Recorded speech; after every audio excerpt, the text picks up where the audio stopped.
Martha patted her hand awkwardly. Don't you fret. Lots of folks out here carry scars inside and out. West is full of second chances. Eliza wasn't convinced. She'd heard such platitudes before, usually followed by polite rejection. After breakfast, she ventured downstairs. The hotel lobby fell silent as she entered, conversations dying mid-sentence. The clerk watched her approach with undisguised curiosity. "I'd like to send a telegram," Eliza said.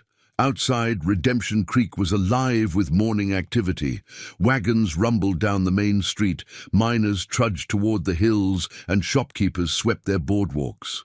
Eliza kept her head high as she walked to the telegraph office, pretending not to notice the whispers that followed her. The telegrapher, a thin man with spectacles, stared openly at her scarf. "Who you sending to, miss?" "My aunt in Boston. I need to inform her of my safe arrival." As she dictated her message, the door opened behind her. The room suddenly seemed smaller, filled with an unseen presence. Eliza turned to find herself face to face with the rider she'd seen the previous night. In the daylight, she could see him clearly. Tall and broad-shouldered, he wore a long duster coat despite the summer heat. His face was half hidden by a beard, but what caught Eliza's attention was the jagged scar that ran from his right temple down his cheek, disappearing into his collar. Their eyes met, and Eliza felt a jolt of recognition, not of the man, but of the pain etched into his features. He nodded slightly, a gesture that acknowledged her scars without pity or disgust. The telegrapher cleared his throat. "That'll be 50 cents, miss." Eliza fumbled with her reticule, suddenly conscious of her trembling hands. A coin fell, rolling across the floor to stop at the stranger's boots. He bent to retrieve it, then held it out to her. "Thank you," she said, taking the coin without touching his fingers. "New in town." His voice was low and rough, as if seldom used. "Yes, I arrived yesterday." He studied her for a moment longer than was comfortable. "This town isn't always kind to newcomers, especially those who are different." Before she could respond, the door burst open again. Sheriff Miller entered, his hand resting casually on his holster. "Cole," he acknowledged the scarred man with a curt nod. "Didn't expect to see you in town." "Just passing through." The man, called Cole, stepped back, his expression closing like a shuttered window.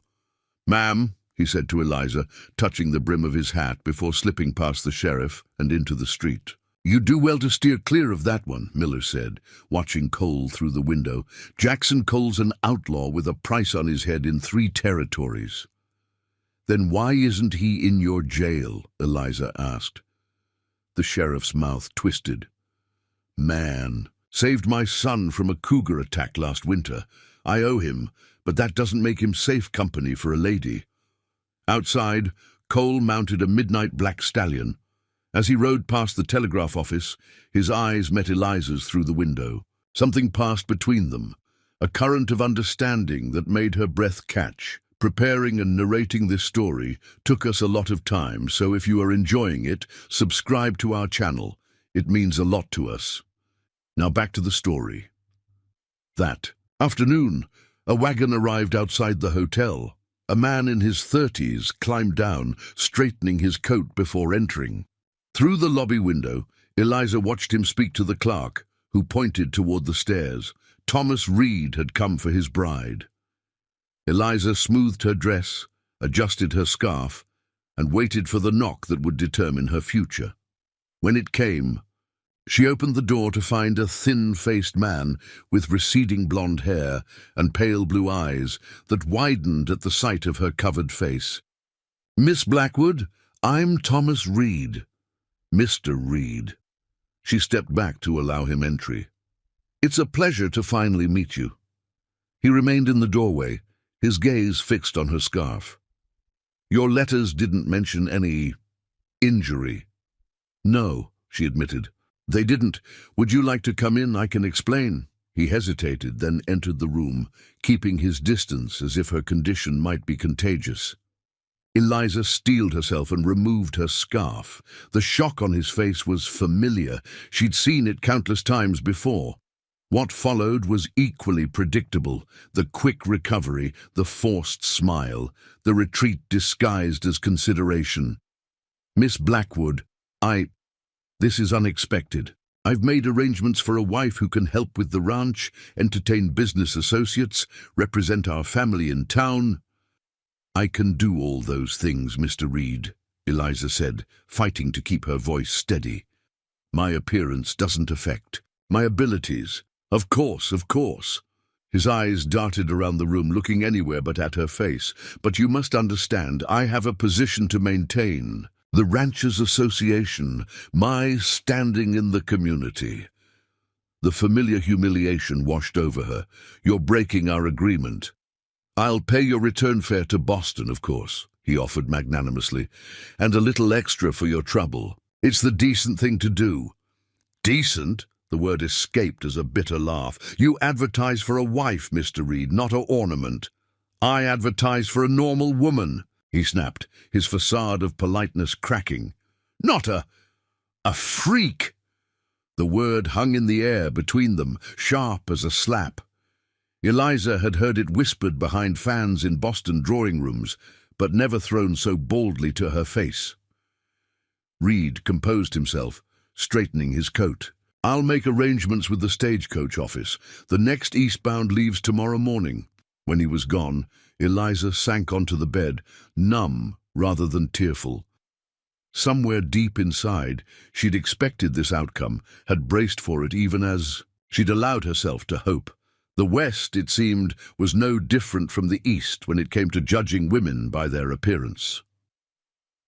As twilight settled over Redemption Creek, she packed her few belongings, preparing for another journey with no destination. Her funds would last perhaps 2 months if she was frugal.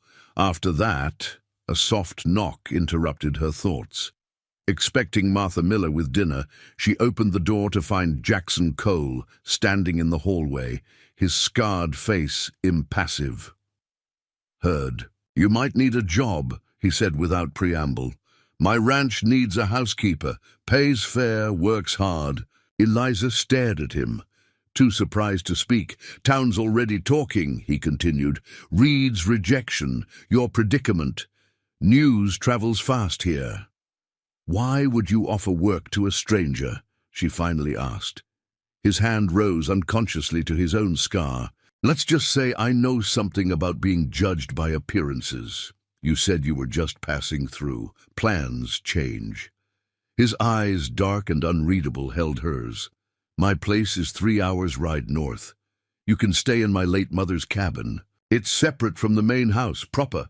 The sheriff says you're an outlaw." A ghost of a smile touched his lips. "The sheriff's not wrong. But I've never harmed a woman or child, and I pay my debts. It's honest work I'm offering." Eliza hesitated, weighing her limited options against this unexpected proposal from a dangerous man. "Why me? Why not hire someone from town?" "Folks around. You don't take kindly to my type. Or yours, it seems." He stepped back. "Think on it overnight. I'll be at the livery at dawn." As he turned to leave, Eliza called after him. "Mr. Cole, what exactly did you do to earn that price on your head?" He paused, his profile sharp against the dim hallway light. "I killed the men who gave me this scar. All 6 of them." The door closed behind him, leaving Eliza alone with a decision that could lead to salvation or destruction, and no way of knowing which until it was too late. "Probably not," she agreed, feeling him laugh silently against her. "But you're stuck with me regardless." As January gave way to February, Cole's strength gradually returned. The tremors diminished. He began venturing outside for short periods, rebuilding his endurance. The bear's claws had damaged muscle and tendon, leaving his right arm weaker than before, but Eliza devised exercises to help restore function. With spring came new possibilities. Cole constructed fish traps in the lake that required less strength than his former hunting methods. Eliza expanded the small garden patch behind the cabin, planting seeds traded from passing trappers. One mild April morning, a visitor arrived, McTavish from the trading post, accompanied by a younger man in a suit too fine for the wilderness, government man, McTavish explained after introductions. Looking for settlers in these parts, offering land grants, the official Norton spread maps on their rough-hewn table. The Crown is establishing new settlements throughout British Columbia, he explained, offering 100-acre parcels to those willing to develop them. Your cabin sits on unclaimed land that could be yours legally. What's the catch? Cole asked, wary of anything that sounded too generous. No catch, exactly. Norton adjusted his spectacles. You'd need to build a proper homestead, cultivate at least 20 acres within 5 years, and... He hesitated. Register yourselves officially. Preparing and narrating this story took us a lot of time, so if you are enjoying it, subscribe. To our channel, it means a lot to us. Now back to the story. Cole's expression closed. Registration requires documentation, birth certificates, marriage license. Which we don't have, Eliza added softly. Common enough problem on the frontier, Norton admitted. Arrangements can be made. Justice of the Peace visits Fort Colville next month. As for the rest, he glanced at McTavish. I understand you both came highly recommended. Your past elsewhere needn't concern us here. After the officials left, Cole stood at the window, watching them disappear down the trail. 100 acres, he said finally. Legal ownership, no more running. Is that what you want? Eliza asked. To be a farmer? He turned to her, his scarred face contemplative. Never thought I'd live long enough to consider such a thing. His fingers absently traced the newer scars from the bear attack, visible above his shirt collar. But yes, I think I do. Then we'll need a name. She moved to stand beside him. Your real one might raise questions. It might at that. He studied her face, his expression softening. What about yours? Blackwood has a good sound to it. Jack Blackwood, she tried it out. Simple, strong. Not yet official, he cautioned, though something like hope kindled in his eyes. Not until the justice of the peace. Eliza straightened his collar, her fingers lingering on the rough fabric. Are you proposing, Mr. Blackwood? Poorly, it seems. He caught her hand, pressing it against his chest where she could feel his heart, beating steadily beneath the scarred flesh. But yes, if you'll have a broken-down former outlaw with more scars than prospects. I believe I will, she replied, rising on tiptoe to kiss him. Though your prospects seem to be improving by the day. The transformation of Cole into Jack Blackwood, respectable homesteader, wasn't without challenges. A lifetime of vigilance didn't fade easily. He still positioned himself with his back to walls, still woke at the slightest unusual sound, still kept a loaded rifle within reach, but there were changes too. He smiled more readily, laughed sometimes at the Norwegian children's antics when they visited, spoke of future harvests and buildings yet to be constructed, plans that extended beyond mere survival. Their nearest settlement, little more than a trading post and a handful of scattered homesteads, began to grow as more settlers arrived under the Crown's land grant program. Jack's knowledge of construction made him valuable. Eliza's skill with medicinal herbs earned respect. They're looking for someone to teach at the new school, Eliza mentioned one summer evening as they sat on their porch, watching fireflies dance over the meadow they'd cleared together. Asked if I might be interested. Jack's eyebrows rose. You, a schoolteacher? Is it so far-fetched? I was educated in Boston's finest schools. She gave him a sidelong glance. Unless my face would frighten the children. Your face frightens no one, he said firmly, but teaching means being in the settlement more often, more attention. Are you sure that's what you want? She considered this. I think I am. We've been here over a year now. No one's come looking. No wanted posters, no bounty hunters. Her hand found his in the gathering darkness. Perhaps it's time to truly believe we're safe. The justice of the peace, a jovial man with spectacles and a passion for botany, married them 2 weeks later, in a simple ceremony at Fort Colville. Their witnesses were McTavish, and surprisingly, Sigurd's sister Ingrid, who had befriended Eliza during Cole's recovery. They registered their land claim under the name Blackwood, the justice accepting without question McTavish's story about lost documents in a river crossing. Whatever suspicions he might have harbored remained unspoken. That night, lying beside Jack in their cabin, legally her husband now, Eliza felt a peace she'd never expected to find after the Boston fire. "Happy, Mrs. Blackwood?" he asked, his finger tracing the edge of her scar in the moonlight filtering through the window. "Content," she corrected, "something deeper than mere happiness." He nodded, understanding, "Like still water after a storm." Exactly that. She nestled closer to his warmth. "Though I wouldn't object to a proper floor before winter. These boards have more gaps than wood." His laughter rumbled against her cheek. "Tomorrow I'll start on a proper floor, and perhaps glass for the windows if McTavish's next shipment includes it." They fell asleep making plans, no longer fugitives but settlers, the shadows of their past receding with each passing season. Autumn brought change to their mountain homestead. Jack expanded the cabin, adding a second room with a stone hearth and glass windows ordered from Vancouver. Eliza began teaching 3 days a week in the one-room schoolhouse at the settlement, riding the gentle mare Jack had traded for during summer. Their nearest neighbors, the Ericksons, brought news from Fort Colville. A railroad was pushing north. New towns were springing up along proposed routes. The wilderness was steadily yielding to civilization. "Progress," Jack said without enthusiasm when Eliza shared the news. "Won't be long before these mountains fill with people looking to stake claims."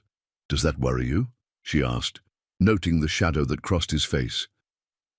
He was silent a moment, gazing out at the lake where late autumn sunlight danced on wind-rippled water. "Part of me will always look over my shoulder, expect the past to catch up, but mostly no. This is our place now." His hand found hers. Our home. The school term ended with the first heavy snowfall. Eliza's students, 12 children, ranging from 6 to 16, presented her with a handmade quilt, each square embroidered by a different child. What touched her most was how they'd included a stylized flame pattern that incorporated rather than hid her scars. "Children see differently," she told Jack that night, running her fingers over the careful stitches. "They asked about my face. The first day, they never mentioned it again. It was just part of me, like blue eyes or brown hair." "Wisdom of innocence," Jack agreed, stoking the fire against the gathering cold. "Something we lose as we age." The winter passed more comfortably than their first. Their expanded cabin held heat better, and their root cellar was well stocked. With the summer's harvest, Jack still trapped for fur, but now it supplemented their income rather than being their sole means of survival. In late January, a blizzard isolated them for nearly 2 weeks. When it finally abated, Jack went to check on the Ericksons, returning with news that Ingrid was ill with fever. "Their father asked if you'd come," he said, already preparing the sled for another journey through the deep snow. "Their remedies aren't helping." Eliza packed her medicines without hesitation. The 3-mile journey took hours in the challenging conditions, but they arrived to find the Erickson cabin warm and well-provisioned despite their concern for Ingrid. The young woman lay burning with fever, her normally rosy complexion ashen. She recognized Eliza briefly, then slipped back into restless delirium. 3 days like this, her mother explained in halting English, getting worse. Eliza worked through the night, applying cool compresses, brewing willow bark tea, adding The Crow medicine woman's herbs when traditional remedies proved insufficient. By dawn, Ingrid's fever had broken. By midday, she was awake and able to take broth. "You have gift," Mrs. Erickson said, pressing Eliza's hands in gratitude. "Special healing." "Just knowledge," Eliza demurred. "Things I've learned from many teachers." But word of Ingrid's recovery spread quickly through the scattered homesteads. Within weeks, Eliza found herself called to attend other ailments. A trapper's broken leg, a child's croup, a young mother's difficult labor. Her scarred hands, once hidden in shame, now brought comfort and healing to others. The other riders scattered, firing wildly as they retreated. Cole dove for cover behind a water trough. Bullets splintered wood around him. When he emerged, blood darkened his left arm, but his return fire was steady, precise. One rider slumped forward, but stayed mounted as they galloped away. Once the dust settled, Eliza ignored Cole's instructions and ran to the main house. He was binding his arm with a bandana, face pale beneath his tan. "You're shot." She grabbed a clean dish towel, pressing it to the wound. Barely grazed, he winced as she tightened the makeshift bandage. "Told you to stay put. I'm not good at following orders." She helped him to a chair. "Who were they?" "Harrison James's men." Cole's voice was tight with pain. "Been watching. I heard, looking for an excuse. Claimed I'm running altered brands." "Are you?" His eyes met hers sharply. "No, every head is mine, honestly acquired." Eliza nodded, believing him. "The man you shot, dead." Cole's expression was unreadable. "Self-defense. He drew first. The others will return with more men." "Probably.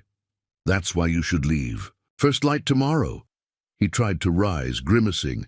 "I'll take you back to town." "You can't ride with that arm," she argued. "And I'm not leaving." Cole stared at her, bewildered. "Did you miss what just happened? These men are killers. They won't hesitate to hurt you to get to me." "I understand the danger." Eliza moved to the stove, heating water. "But I won't be driven away by fear. Not again."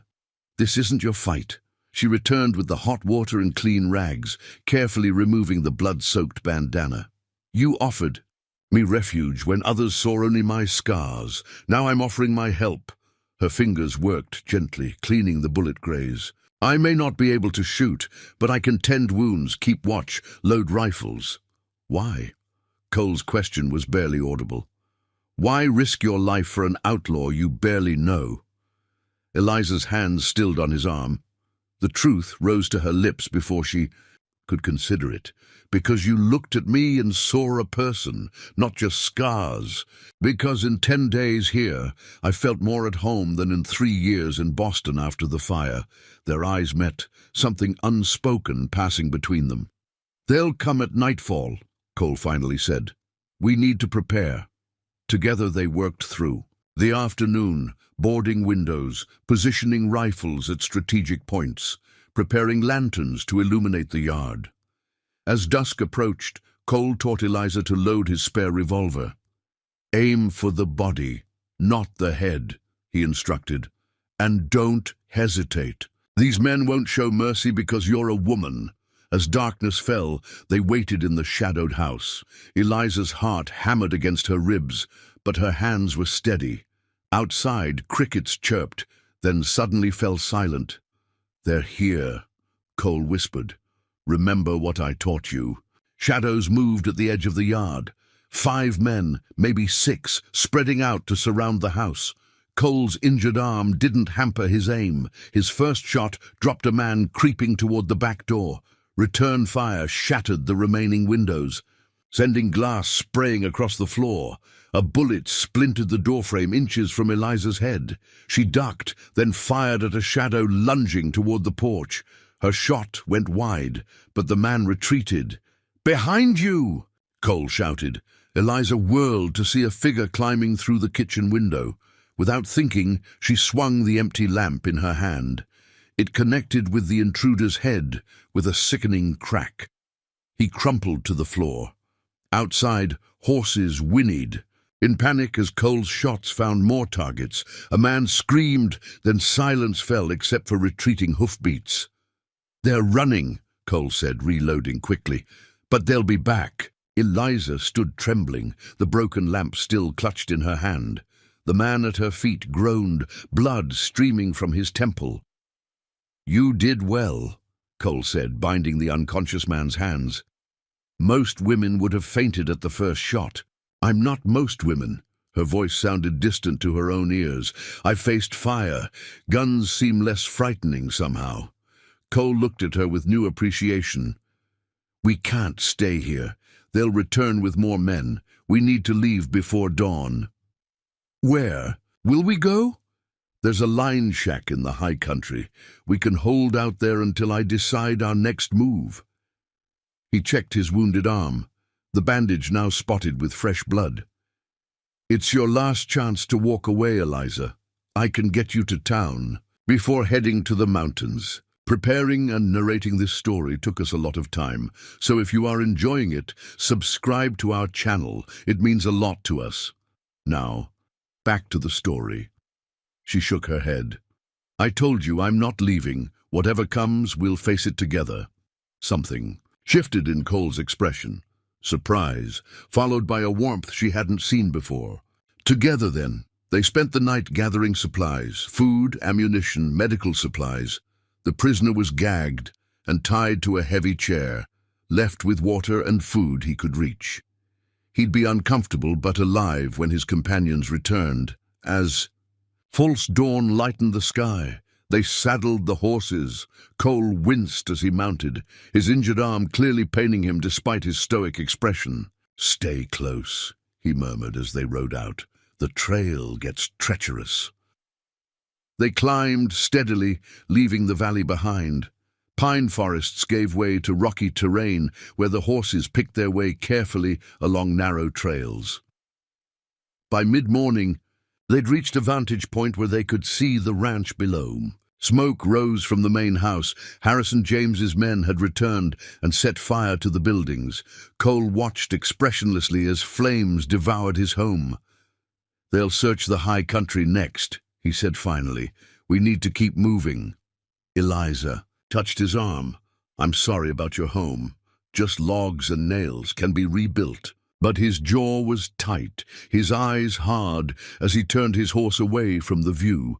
They rode through the day, stopping only to rest the horses.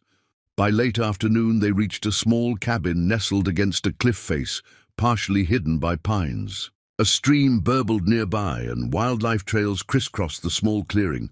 "Not much," Cole said as he helped Eliza dismount, "but defensible. One approach, good visibility." Inside, the line shack was spare but solid, a single room with a stone fireplace, rough-hewn table, and 2 narrow cots. Cole lit a fire while Eliza organized their supplies. "How long can we stay here?" she asked, arranging medical supplies on a shelf. "Few days, maybe a week. James's men don't know these mountains like I do, but they're persistent." Cole checked his revolvers, wincing as the movement pulled at his wound. "Then we'll need a more permanent solution." Eliza approached him. "Let me see your arm." "You've been bleeding." He reluctantly allowed her to examine the injury. The bullet graze had opened again, angry and inflamed. "It needs stitching," she said. Cole nodded toward their supplies. "Needle and catgut in the medical kit." "I can do it. Don't be foolish." She was already threading the needle. "I've done this before after the fire. The doctors taught me to tend my own wounds." His eyes followed her movements, curious. "You're full of surprises, Eliza Blackwood." "As are you, Jackson Cole." She cleaned the wound with whiskey, her touch gentle but confident. "Most outlaws wouldn't risk themselves for a housekeeper. Most housekeepers wouldn't shoot at raiders to protect an outlaw." He barely flinched as she began stitching. "Why did you really stay? The truth." Eliza's hands remained steady, though. Her voice softened. "When the fire took my face, it took everything else, too. My place in society. My engagement to a banker's son who couldn't bear to look at me. My friends who sent flowers but never visited. The needle dipped and rose in a neat pattern. I became invisible except for my scars. People saw only them, never me, until you came west, until I met you. She tied off the final stitch. You never once flinched from looking at me. Never pretended my scars weren't there, but never made them all that I am. She bandaged his arm, not meeting his eyes. That's worth fighting for. Cole caught her hand as she finished. Your scars show your courage, Eliza. The banker's son was a fool. The touch of his calloused fingers against hers sent warmth up her arm. For a moment, neither moved, connected by something more powerful than words. A twig snapped outside. Cole was on his feet instantly, revolver drawn. Get down, he whispered, gesturing her away from the window. Eliza crouched beside the fireplace as Cole extinguished the lamp. Darkness flooded the cabin, broken only by moonlight, filtering through cracks in the shutters. Outside, horses nickered softly. Men's voices murmured, too low to distinguish words. How did they find us so quickly? Eliza whispered. Cole's face was grim in the fading firelight. They didn't. These are different riders. More of James's men? No. He peered through a gap in the shutters. Worse. Bounty hunters. The other riders scattered, firing wildly as they retreated. Cole dove for cover behind a water trough. Bullets splintered wood around him. When he emerged, blood darkened his left arm, but his return fire was steady, precise. One rider slumped forward, but stayed mounted as they galloped away. Once the dust settled, Eliza ignored Cole's instructions and ran to the main house. He was binding his arm with a bandana, face pale beneath his tan. You're shot. She grabbed a clean dish towel, pressing it to the wound. Barely grazed. He winced as she tightened the makeshift bandage. Told you to stay put. I'm not good at following orders. She helped him to a chair. Who were they? Harrison James's men. Cole's voice was tight with pain. Been watching. My herd, looking for an excuse. Claimed I'm running altered brands. Are you? His eyes met hers sharply. No, every head is mine, honestly acquired. Eliza nodded, believing him. The man you shot, dead. Cole's expression was unreadable. Self-defense. He drew first. The others will return with more men. Probably. That's why you should leave. First light tomorrow. He tried to rise, grimacing. I'll take you back to town. You can't ride with that arm, she argued, and I'm not leaving. Cole stared at her, bewildered. Did you miss what just happened? These men are killers. They won't hesitate to hurt you to get to me. I understand the danger. Eliza moved to the stove, heating water, but I won't be driven away by fear. Not again. This isn't your fight. She returned with the hot water and clean rags, carefully removing the blood-soaked bandana. You offered me refuge when others saw only my scars. Now I'm offering my help. Her fingers worked gently, cleaning the bullet graze. I may not be able to shoot, but I can tend wounds, keep watch, load rifles. Why? Cole's question was barely audible. Why risk your life for an outlaw you barely know? Eliza's hand stilled on his arm. The truth rose to her lips before she could consider it, because you looked at me and saw a person, not just scars. Because in 10 days here, I felt more at home than in 3 years in Boston after the fire. Their eyes met, something unspoken passing between them. They'll come at nightfall, Cole finally said. We need to prepare. Together they worked through the afternoon, boarding windows, positioning rifles at strategic points, preparing lanterns to illuminate the yard. As dusk approached, Cole taught Eliza to load his spare revolver. Aim for the body, not the head, he instructed. And don't hesitate. These men won't show mercy because you're a woman. As darkness fell, they waited in the shadowed house. Eliza's heart hammered against her ribs, but her hands were steady. Outside, crickets chirped. then suddenly fell silent. "They're here," Cole whispered. "Remember what I taught you." Shadows moved at the edge of the yard. 5 men, maybe 6, spreading out to surround the house. Cole's injured arm didn't hamper his aim. His first shot dropped a man creeping toward the back door. Return fire shattered the remaining windows, sending glass spraying across the floor. A bullet splintered the doorframe inches from Eliza's head. She ducked, then fired at a shadow lunging toward the porch. Her shot went wide, but the man retreated. "Behind you!" Cole shouted. Eliza whirled to see a figure climbing through the kitchen window. Without thinking, she swung the empty lamp in her hand. It connected with the intruder's head with a sickening crack. He crumpled to the floor. Outside, horses whinnied. In panic as Cole's shots found more targets. A man screamed, then silence fell except for retreating hoofbeats. "They're running," Cole said, reloading quickly. "But they'll be back." Eliza stood trembling, the broken lamp still clutched in her hand. The man at her feet groaned, blood streaming from his temple.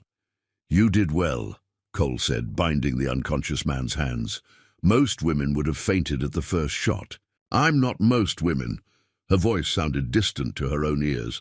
"I've faced fire. Guns seem less frightening somehow." Cole looked at her with new appreciation. "We can't stay here. They'll return with more men. We need to leave before dawn." "Where will we go?" "There's a line shack in the high country. We can hold out there until I decide our next move." He checked his wounded arm, the bandage now spotted with fresh blood. "It's your last chance to walk away, Eliza. I can get you to town." Before heading to the mountains, preparing and narrating this story took us a lot of time, so if you are enjoying it, subscribe to our channel. It means a lot to us. Now, back to the story. She shook her head. "I told you, I'm not leaving. Whatever comes, we'll face it together." Something shifted in Cole's expression, surprise, followed by a warmth she hadn't seen before. Together, then. They spent the night gathering supplies, food, ammunition, medical supplies. The prisoner was gagged and tied to a heavy chair, left with water and food he could reach. He'd be uncomfortable, but alive, when his companions returned. As false dawn lightened the sky, they saddled the horses. Cole winced as he mounted, his injured arm clearly paining him despite his stoic expression. "Stay close," he murmured as they rode out. "The trail gets treacherous." They climbed steadily, leaving the valley behind. Pine forest gave way to rocky terrain where the horses picked their way carefully along narrow trails. By mid-morning, they'd reached a vantage point where they could see the ranch below. Smoke rose from the main house. Harrison James's men had returned and set fire to the buildings. Cole watched expressionlessly as flames devoured his home. "They'll search the high country next," he said finally. "We need to keep moving." Eliza touched his arm. "I'm sorry about your home. Just logs and nails, can be rebuilt." But his jaw was tight, his eyes hard as he turned his horse away from the view. They rode through the day, stopping only to rest the horses. By late afternoon, they reached a small cabin nestled against a cliff face, partially hidden by pines. A stream burbled nearby, and wildlife trails crisscrossed the small clearing.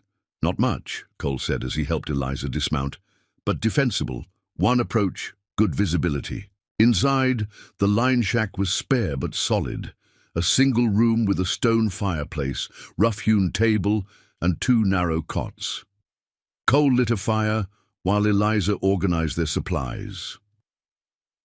"How long can we stay here?" she asked, arranging medical supplies on a shelf. "Few days, maybe a week. James's men don't know these mountains like I do, but they're persistent." Cole checked his revolvers, wincing as the movement pulled at his wound. "Then we'll need a more permanent solution." Eliza approached him. "Let me see your arm." "You've been bleeding." He reluctantly allowed her to examine the injury. The bullet graze had opened again, angry and inflamed. "It needs stitching," she said. Cole nodded toward their supplies.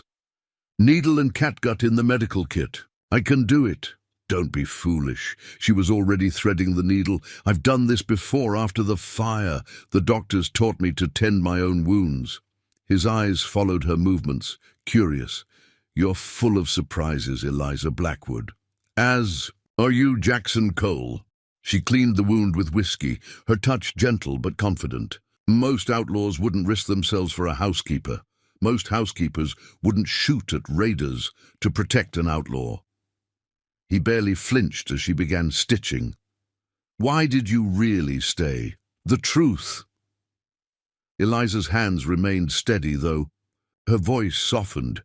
When the fire took my face, it took everything else too. My place in society. My engagement to a banker's son who couldn't bear to look at me. My friends who sent flowers but never visited. The needle dipped and rose in a neat pattern. I became invisible except for my scars. People saw only them, never me, until you came west, until I met you. She tied off the final stitch. You never once flinched from looking at me. Never pretended my scars weren't there, but never made them all that I am. She bandaged his arm, not meeting his eyes. That's worth fighting for. Cole caught her hand as she finished. Your scars show your courage, Eliza. The banker's son was a fool. The touch of his calloused fingers against hers sent warmth up her arm. For a moment, neither moved, connected by something more powerful than words. A twig snapped outside. Cole was on his feet instantly, revolver drawn. Get down, he whispered, gesturing her away from the window. Eliza crouched beside the fireplace as Cole extinguished the lamp. Darkness flooded the cabin, broken only by moonlight filtering through cracks in the shutters. Outside, horses nickered softly. Men's voices murmured, too low to distinguish words. How did they find us so quickly? Eliza whispered. Cole's face was grim in the fading firelight. They didn't. These are different riders. More of James's men. No, he peered through a gap in the shutters. Worse, bounty hunters. Dawn painted the Montana sky in shades of fire as Eliza stood outside the livery, her single trunk at her feet. The town slumbered, only the occasional lamp glowing in an upstairs window. She'd made her decision just before midnight, weighing certain destitution against the dangerous unknown of Jackson Cole's offer. You came, Cole's voice startled her. He materialized from the shadows, leading his black stallion and a chestnut mare. I had few alternatives, Mr. Cole. She kept her voice steady. But let's be clear. I'm accepting a position as your housekeeper, nothing more. Something like respect flickered in his eyes. Understood. He secured her trunk to a pack horse and offered his hand to help her mount. She ignored it, climbing awkwardly but independently into the saddle. They rode in silence as Redemption Creek fell behind them. The trail wound through pine forests and across meadows glittering with morning dew. Eliza studied Cole's back as he rode ahead of her. His shoulders were tense, his posture vigilant. He frequently scanned the horizon, one hand never far from the revolver at his hip. Are you expecting trouble, Mr. Cole? She finally asked. He glanced back. Always. Man with enemies can't afford to be careless. These enemies, are they the law or other outlaws? Both. He slowed to let her catch up. Sheriff Miller's one of the few lawmen who'll give me the benefit of doubt. Others shoot first. What did they do to you? She asked, gesturing to his scar. The men you killed. Cole was quiet so long she thought he wouldn't answer. They were hired by a cattle baron named Harrison James. I used to ride for him until I discovered he was rustling from smaller ranches and killing those who complained. So you left his employ? I did more than leave. Cole's voice hardened. I gathered evidence and took it to the territorial marshal, but James had the marshal in his pocket. Instead of investigating James, they came for me. And gave you that? Scar. Cole nodded. They dragged me behind a horse, then took turns with their knives, said they'd make an example of me, left me for dead in the Badlands. Eliza swallowed. But you survived. Barely. A crow hunting party found me, took me to their medicine man. His hand unconsciously touched his cheek. When I healed enough to ride, I tracked down each man responsible and killed them. Yes. He met her eyes, without apology. The law wouldn't give justice, so I took it. And Harrison James, still out there, still powerful, still wants me dead. Cole's gaze swept the landscape again. That's why I live far from town. Why most folks won't work for me. They crested a ridge, and Cole reined in his horse. Below them spread a valley cradled by mountains. A creek snaked through meadows where cattle grazed. At the valley's heart stood a sturdy log cabin with several outbuildings, all well maintained. It's beautiful, Eliza said, surprised. Built it myself. Every log, every nail. Pride colored his voice. Worked the cattle alone for 3 years. Alone. No ranch hands. Had two. Both left when word spread about the price on my head. Can't blame them.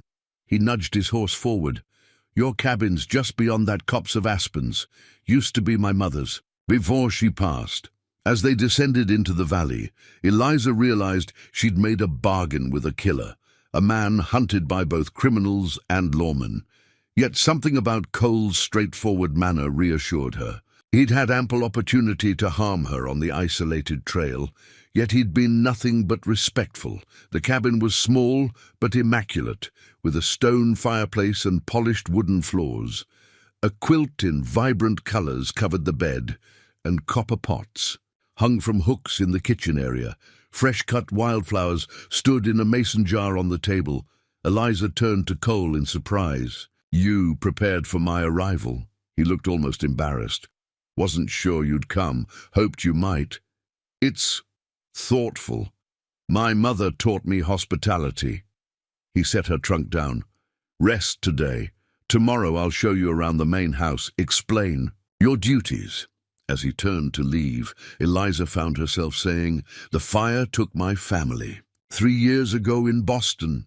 Cole paused, his hand on the doorframe. I was pulling my mother from the flames when a beam collapsed. That's how... She touched her scarf. You saved her? Eliza shook her head. She died 2 days later. My father never made it out, yet you survived. His voice was quiet. Takes strength to keep going after that.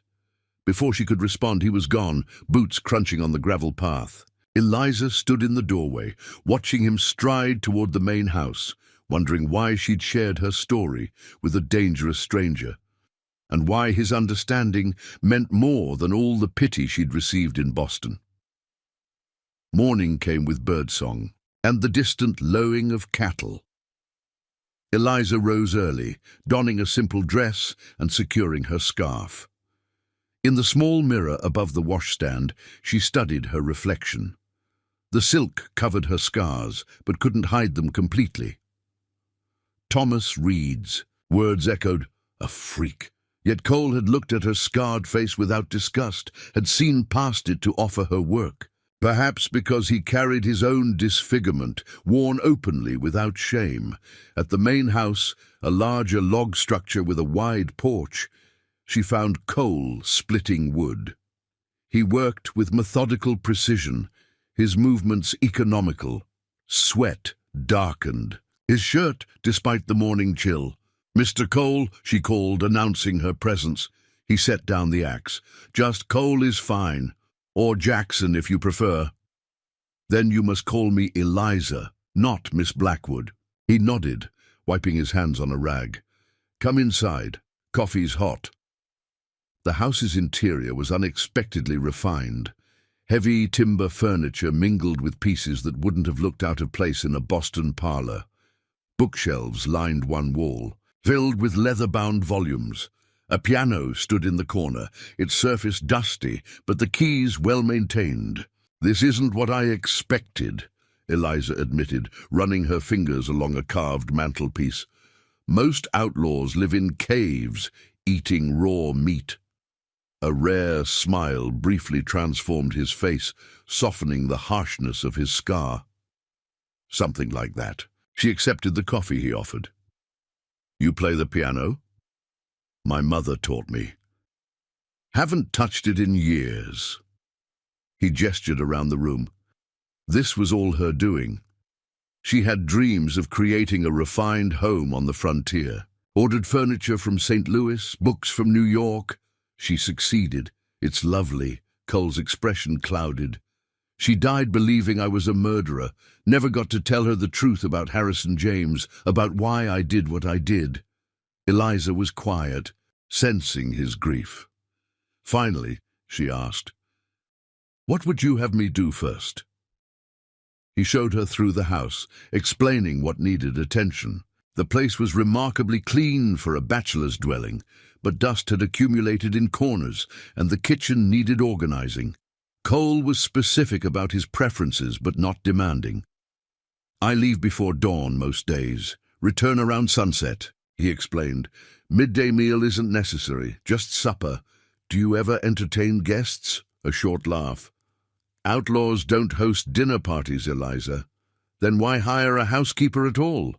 You seem capable of managing yourself." Cole studied her for a moment. "Truth? The place needs a woman's touch, has since Mother died, and—" He hesitated. "I get tired of the silence." His honesty surprised her. "I understand loneliness, Mr. Cole." "Jackson," he corrected gently. "Jackson." The name felt intimate on her tongue. Later, as she swept the porch, Eliza watched him work with the cattle in the distant pasture. He moved with the same efficiency she'd noticed with the axe, no motion wasted. Despite his fearsome reputation, there was something compelling about Jackson Cole, a directness, an absence of pretense. Days passed, falling into a comfortable rhythm.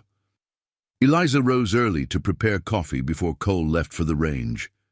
She spent mornings cleaning and afternoons tending the vegetable garden behind the main house. In the evenings, Cole returned, ate the supper she prepared, and often read by the fire while she sewed or mended.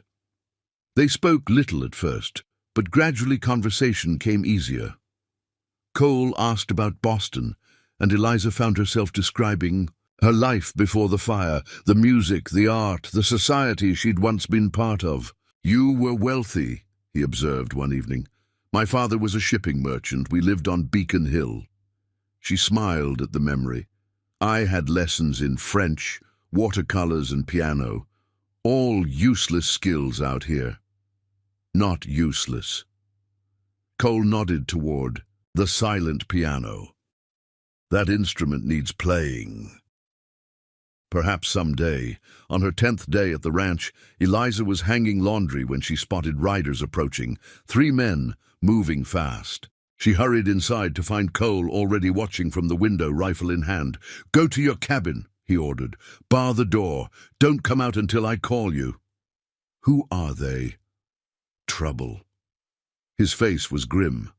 "Go, now." Eliza ran, skirts gathered, heart pounding. From her cabin window, she watched the riders reach the main house. Their manner was aggressive, horses prancing as they circled the yard. Cole stepped onto the porch, rifle held casually but ready. Words were exchanged, too distant to hear. One rider gestured angrily, pointing toward the mountains. Cole shook his head. Suddenly, the lead rider drew his pistol, but Cole was faster. The rifle cracked once, and the man tumbled from his saddle. Spring arrived with unexpected news. A letter delivered by a passing Mountie informed them that Harrison James had died in prison, not from natural causes, but at the hands of another inmate whose family had suffered under the cattle barons. "Rain. Fitting end," Jack said, though his expression remained troubled. "Man lived by violence, died by it." "Does it change anything for us?" Eliza asked. He considered this. James might be gone, but there are others who remember the Shadow Rider, still safer here than south of the border. The letter also contained news of Redemption Creek. The town was flourishing under new leadership. Sheriff Miller had been elected mayor. And Thomas Reed, the man who had rejected Eliza for her scars, had abandoned his mail-order bride and fled town after gambling debts mounted. Poor woman. Eliza said without irony. To travel so far only to be abandoned. Jack studied her. Across their evening meal. Do you ever regret it, coming west, everything that followed? She met his gaze steadily. How could I regret the path that led me here, to this place, to you? Even with the danger, the wounds, the uncertainty, especially with those things. She reached across the table to touch the scar that divided his face. They shaped us, forged. Us made us who we are. His hand covered hers, his expression softening in the lamplight. And who are we now, Eliza Blackwood? Not quite settlers, not quite outlaws. Survivors, she said simply. Two people who found each other in the wilderness of pain and chose to build something new together. Summer brought the promised railroad surveyors, men with instruments and visions of iron rails cutting through ancient forests. Jack watched their progress with mixed emotions, recognizing that the isolation that had protected them would soon end. 10 years, one surveyor predicted over dinner at their expanded cabin. That's how long before this whole territory is connected by rail.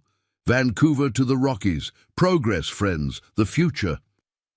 After the surveyors departed, Jack stood on their porch, gazing at the stars wheeling overhead. Place won't be the same, he said when Eliza joined him. Once the railroad comes, change comes regardless, she replied, slipping her arm through his. We adapt. We always have. He nodded slowly. True enough. His arm encircled her waist, drawing her closer. Speaking of change, something in his tone made her look up. His scarred face wore an expression she hadn't seen before, part wonder, part uncertainty. McTavish heard from a doctor in Vancouver, he said carefully. Specialist in burn treatment. New techniques from Europe. Says sometimes they can improve mobility, reduce scarring. Eliza's hand rose unconsciously to her face. You think I need improvement? No, he said firmly. Not for a moment, but I thought if it causes pain sometimes or limits you. He trailed off, clearly regretting raising the subject. My scars are part of me now, she said after a moment. Like yours, badges of survival. Of course. Forget I mentioned it. But, she continued, I wouldn't object to hearing what this doctor has to say. Not for appearance's sake, but for practical reasons. She flexed her left hand, where the scar tissue sometimes restricted movement. A teacher needs functioning hands. Relief lightened his features. We could go in spring. Make it a proper trip. See Vancouver. Stay in a hotel with actual glass in all the windows. Eliza laughed, leaning against his solid warmth. Such luxury. Whatever would the Shadow Rider say about such softness? He'd say it's about damn time, Jack replied, pressing a kiss to her. Temple. They stood together in comfortable silence, watching as the first stars appeared in the deepening twilight. Below their homestead, the lake reflected the heavens, a mirror world where sky and earth met in perfect harmony. Did you ever imagine this? Eliza asked softly. When you were on the run? Or when I stepped off that stagecoach in Redemption? Creek? Never, he admitted. Expected to die with a bullet in my back before I saw 30. His thumb traced gentle circles on her shoulder. You? I expected to live alone, to be defined always by what the fire took from me. She turned within, the circle of his arms to face him. Instead, I found someone who saw beyond the scars to the woman beneath, someone whose own scars matched mine in ways that went deeper than skin. Jack's hand cradled her face, his touch reverent. We're quite the pair, aren't we? The outlaw and the mail-order bride, both damaged, both discarded, both reborn, she corrected, like the land after fire. What looks like destruction is really just the beginning of something new, something stronger.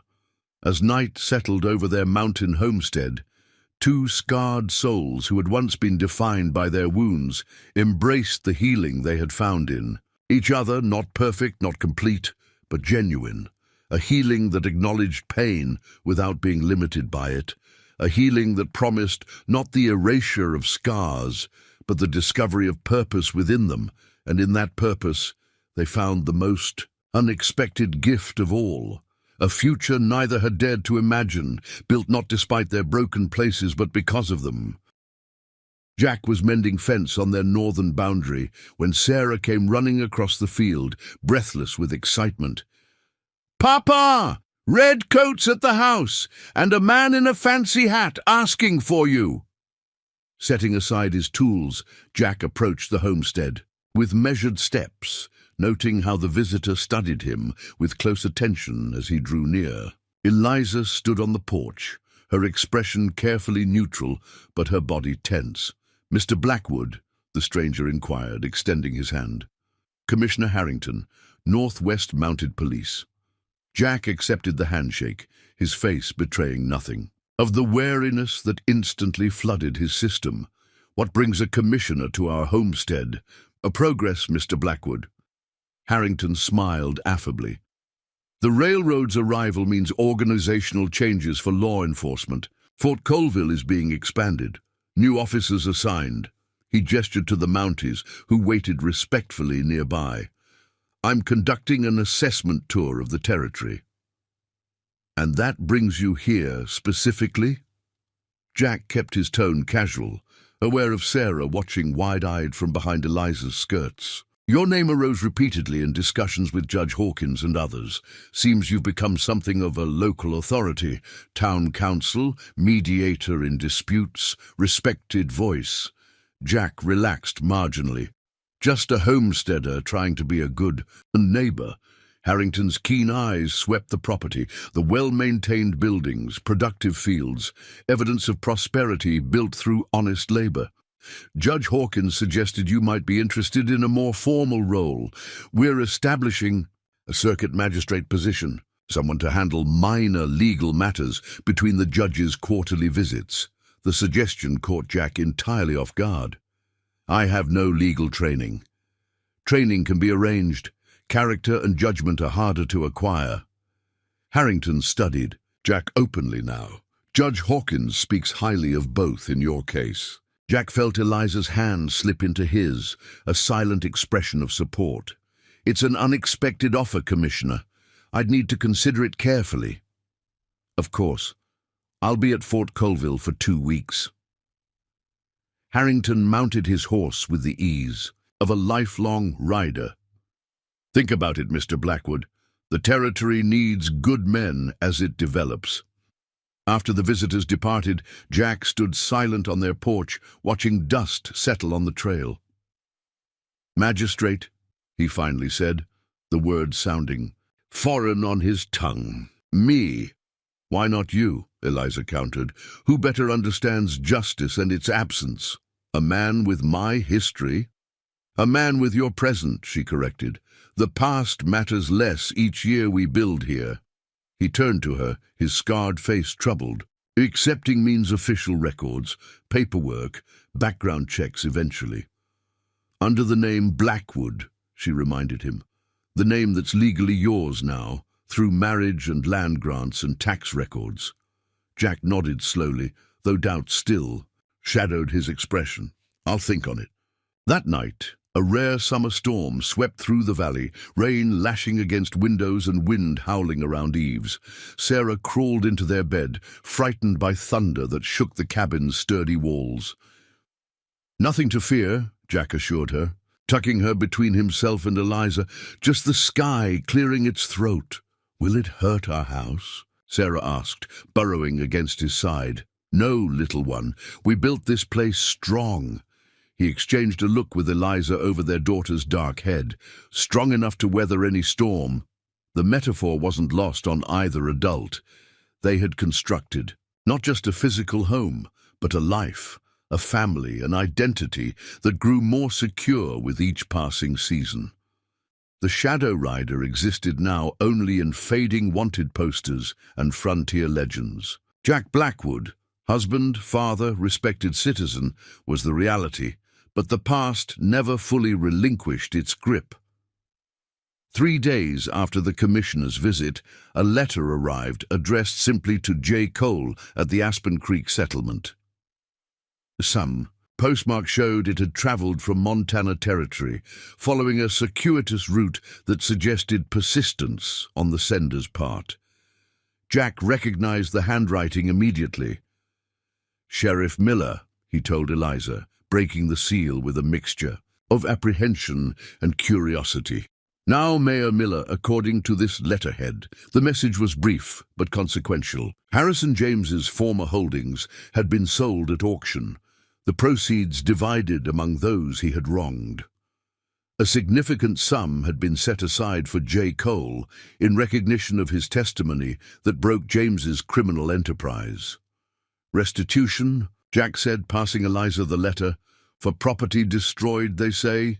"Your ranch," she recalled. "James's men burned it after we fled." Jack nodded, a shadow crossing his features at the memory. "Ironic. The place I fought to defend is now. Compensation for its loss. What will you do, claim it?" "Claiming means returning, at least briefly." He rubbed his jaw thoughtfully. "Revealing my whereabouts.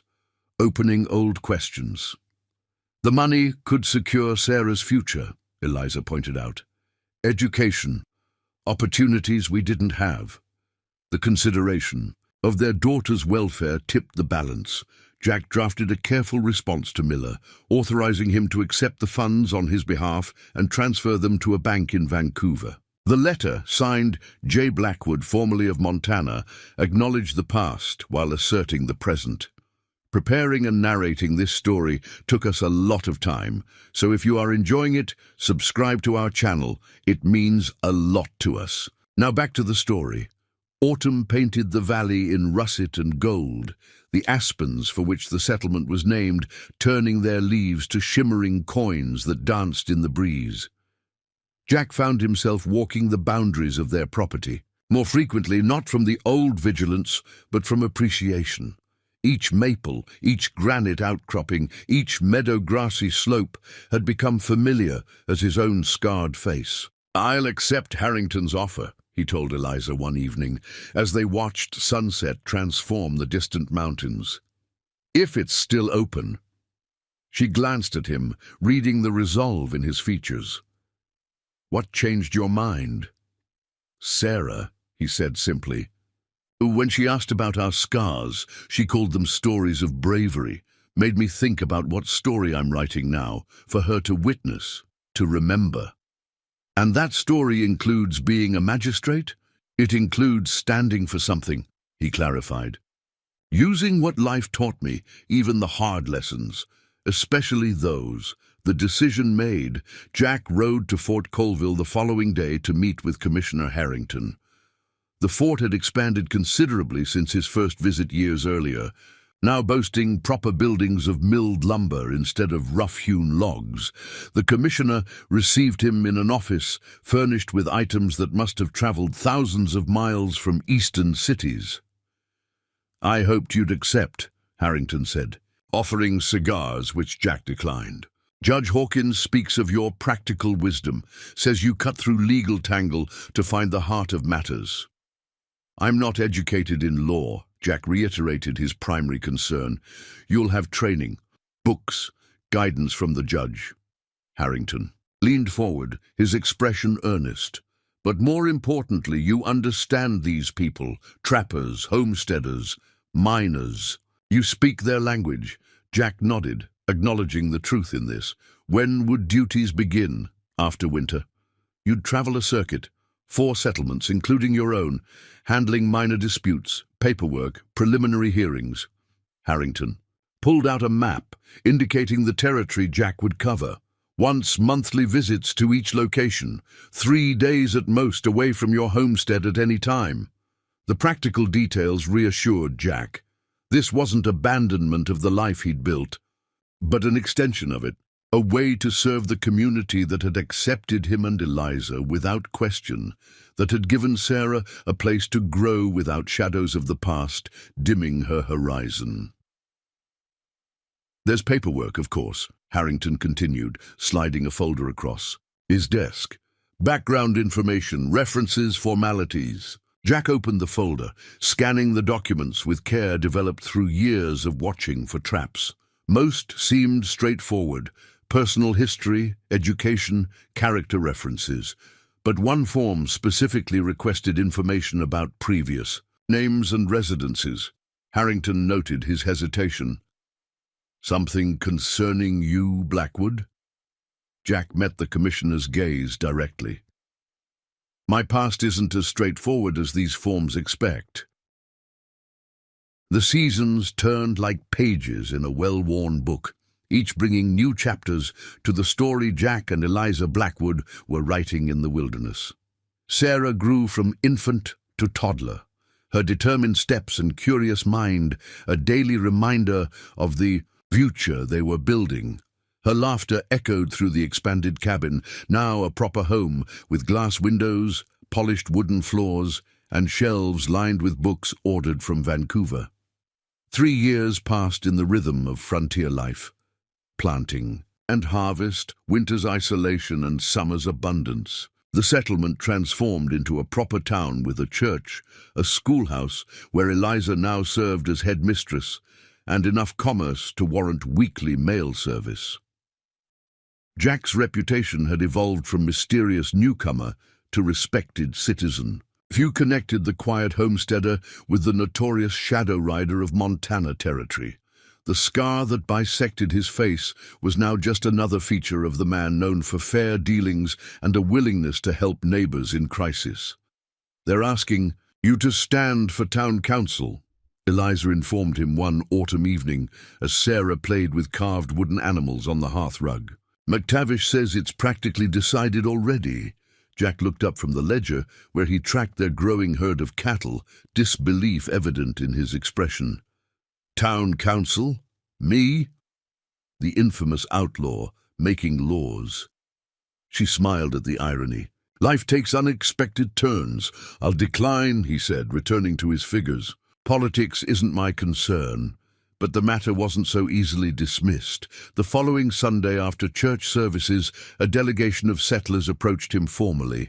The territory was growing, they explained. Decisions about land use, taxation, and infrastructure needed local representation. "We need men with judgment," McTavish said, now gray-haired but still formidable. "Men who understand both wilderness and civilization." "There are better candidates," Jack protested. "I'm just a homesteader." "A homesteader who led the rescue party in the blizzard of '77, countered Erickson. "Who helped organize the barn raising? And for the Wilkins family, who settled the water rights dispute between Hanson and Burke without bloodshed." Jack glanced at Eliza, seeking guidance. Her slight nod was barely perceptible, but he caught it. "I'll consider it," he conceded. Later, as they walked home along the trail, now worn smooth by years of travel, Sarah racing ahead to chase butterflies, Jack voiced his reservations. "Public service means public scrutiny, records, questions about my past." "Your past is exactly why you should serve," Eliza replied. "You understand justice in ways they never will. You've seen both sides of law. And if someone recognizes me, if word spreads—" She took his hand, her scarred fingers intertwining with his. "It's been 4 years, Jack. Harrison James is dead. His son made peace with the past. The price on your head is likely forgotten. Lawmen have long memories, and good men deserve second chances." She stopped, turning to face him fully. "You've earned this place in the community. Sarah deserves to see her father respected for the man he's become." At the mention of his daughter, Jack's expression softened.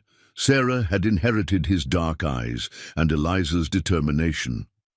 At 3, she already showed the intelligence and spirit that would serve her well in the frontier world. For her, then, he decided, and for you. 2 weeks later, Jack Blackwood was sworn in as one of 5 council members for the newly established township of Aspen Creek.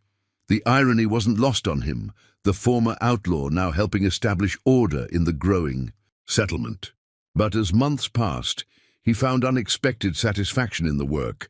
Land disputes, hunting regulations, relationships with local native tribes, problems that once might have been settled with violence now found resolution through discussion and compromise. Jack's past, though hidden, gave him perspective his fellow council members lacked. "You have a gift for this," Judge Hawkins remarked, after Jack negotiated a particularly thorny issue between trappers and homesteaders. The elderly judge visited quarterly from Fort Colville to hear more serious cases. "Ever consider practicing law?" Jack nearly laughed aloud at the suggestion. "Think my education's lacking for that profession, Your Honor." "Education can be acquired," the judge replied, studying Jack with shrewd eyes. "Character is what matters in law, and in that, Mr. Blackwood, you seem well equipped." The conversation lingered in Jack's mind as spring arrived, bringing with it the promised railway surveyors. Their presence divided the town, some welcoming progress and the prosperity it might bring, others fearing the loss of independence that had drawn them to the wilderness. Council meetings grew heated. Jack found himself in the unexpected position of mediator, drawing on diplomacy he hadn't known he possessed. The former gunfighter now wielded words instead of weapons, finding them equally effective in different ways. "You've changed," Eliza observed one night as they sat on their porch, watching stars emerge above the valley. Sarah had been tucked into bed hours earlier, her prayers including thanks for a new doll ordered from the catalogue and delivered by the railway men. "Have I?" Jack's fingers traced the scar on his face, a habit he fell into when thoughtful. "The man I met in Redemption Creek would never have spent 3 hours in a town hall debating water rights." She leaned against his shoulder. He'd have settled it with a hard stare and a hand near his revolver. "That man had different priorities," Jack admitted. "Survival, revenge. And now," his arm encircled her, drawing her closer, "now I have everything worth protecting. You, Sarah, this place we've built." He gazed out at their homestead, the expanded cabin with its glass windows, the barn housing livestock worth more than he'd ever possessed as an outlaw, fields tilled and planted by his own hands. "Never thought I'd have so much to lose." Summer brought railroad crews in earnest, cutting paths through forests for the iron tracks that would connect their remote valley to distant cities. With them came new settlers, businesses catering to workers and increasing demands on the town council. Jack found himself busier than ever, balancing council duties with the homestead's needs. Eliza's teaching position had expanded as more families arrived, and at 4, Sarah was old enough to begin asking questions about the world beyond their valley. "Why do people look at your face, Papa?" she asked one evening, as Jack carried her, home from town on his shoulders. And Mama's too.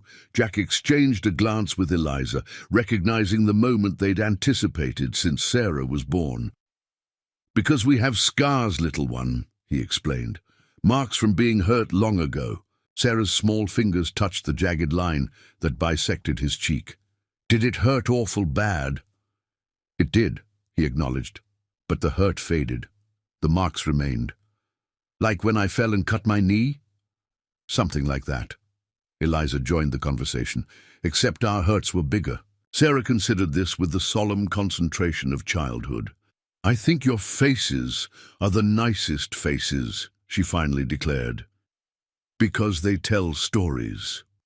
Jack's throat tightened unexpectedly. "What stories do they tell, Sarah girl?" "That. You're brave," she replied, with the simple certainty of a child who'd never known reason to doubt her parents. "Only brave people get scars and keep going." That night, after Sarah slept, Jack and Eliza sat by the fire discussing their daughter's perception. "She sees with clearer eyes than most adults," Eliza mused. "No judgment, just acceptance." "We've been fortunate," Jack agreed. "She's growing up without the prejudices we faced." "And without the danger," Eliza added. "No fires, no outlaws, no desperate flights through wilderness." Jack nodded, though something in his expression suggested reservation. The world's changing around us. Railroad brings progress, but other things too. New people, questions. You're still worried someone will recognize you? He shrugged, unwilling to give full voice to concerns that seemed increasingly distant. Old habits. August brought unexpected visitors. The Mountie Patrol, normally a monthly occurrence led by familiar faces, arrived with an additional rider, an older man in civilian clothes whose bearing suggested authority. "Few men's are out here." Harrington's expression remained neutral. "The frontier attracts those seeking fresh starts. Some seek them more urgently than others." Understanding passed between the men. Harrington leaned back in his chair, considering. Jack, with shrewd assessment. "Judge Hawkins mentioned you might have complications, said it was irrelevant to your character as he's observed it." Jack's estimation of the elderly judge rose further. "The Blackwood name came through my wife. My previous identity might raise questions in certain territories south of the border." "Previous legal entanglements?" "Yes," Jack acknowledged, seeing. "No point in evasion. Though the primary case has been resolved." Harrison James. Recognition flickered in Harrington's eyes. "The cattle baron. His case made news even up here." He studied Jack with new interest. "You were involved." "My testimony helped convict him." Jack held the commissioner's gaze steadily. "Before that, I was on the wrong side of his influence. Left me with this." He indicated the scar that divided his face. "And a price on your head, if I recall the stories correctly." Harrington didn't seem particularly disturbed by the revelation. The notorious Shadow Rider, wasn't it? Jack neither confirmed nor denied the name, waiting for the commissioner's reaction. After a thoughtful silence, Harrington tapped the folder. "British Columbia isn't Montana Territory, Blackwood. What matters here is the man you are now, not who you were before crossing the border." He pulled the form regarding previous identities from the stack, set it aside. "This particular document seems to have been misplaced." "Clerical error." Relief washed through Jack, though he maintained his composure. "I appreciate your discretion, Commissioner." "Justice takes many forms," Harrington replied. "Sometimes it's recognizing when the scales have already balanced themselves." He extended his hand. "Welcome to the service of the Crown, Magistrate Blackwood." The title still sounded foreign to Jack's ears as he rode home that evening, the autumn sun casting long shadows across the trail. Magistrate Blackwood. Once he'd been hunted by law, now he would help administer it. The symmetry wasn't lost. On him. Eliza and Sarah waited on the porch, silhouetted against lamplight spilling from their cabin windows. His family, his home, his redemption in more ways than they could ever know. "Well?" Eliza asked as he dismounted. "It's done," he confirmed. "Training begins after first snowmelt. Circuit duties by summer." Sarah tugged at his hand, demanding attention. "Does this mean you're important now, Papa?" Jack lifted her, settling her on his hip, though she was growing almost too big for such treatment. "No more important than yesterday, Sarah girl. Just doing different work. Will you wear a red coat like the Mounties?" Her eyes widened at the possibility. "No, thank goodness," he laughed, the sound coming more easily these days. "Just regular clothes and perhaps a badge eventually. Later, with Sarah asleep and night wrapping around their cabin like a protective cloak, Jack told Eliza about Harrington's understanding regarding his past. He knew, he explained, or guessed, didn't seem concerned. "Because it doesn't matter anymore," she said softly, her scarred hand finding his across the kitchen table. "The man you were shaped the man you are, but doesn't define you now." "Tell you that to Montana Territory," he replied, though without real concern. "Pretty sure those wanted posters are still valid." "In a place you'll never return to," she reminded him. "This is home now, has been for years." Jack nodded, acknowledging the truth in her words. Their life in Canada had solidified from temporary refuge to permanent reality, roots sunk deep into soil that had proven fertile for more than just crops. Here they had found not merely safety, but purpose, community, belonging. As winter descended once more, blanketing their valley in pristine white, Jack found himself contemplating the journey that had brought them to this point. From the flames that had scarred Eliza and the knives that had marked him, through violence and flight and cautious rebuilding, to this peaceful homestead where their daughter slept secure, untroubled by the shadows that had once defined her parents' existence. The scars remained, physical reminders etched into flesh that would never fully heal. But their meaning had transformed, no longer symbols of tragedy, but testaments to survival, to resilience, to the human capacity for renewal even after devastating loss. Outside their window, snow fell in silent benediction, erasing boundaries and softening edges. Tomorrow would bring chores and responsibilities, the endless work of frontier life. But tonight, wrapped in warmth and companionship, Jack Blackwood, former outlaw, current homesteader, future magistrate, knew a contentment he'd once believed impossible for a man with his history.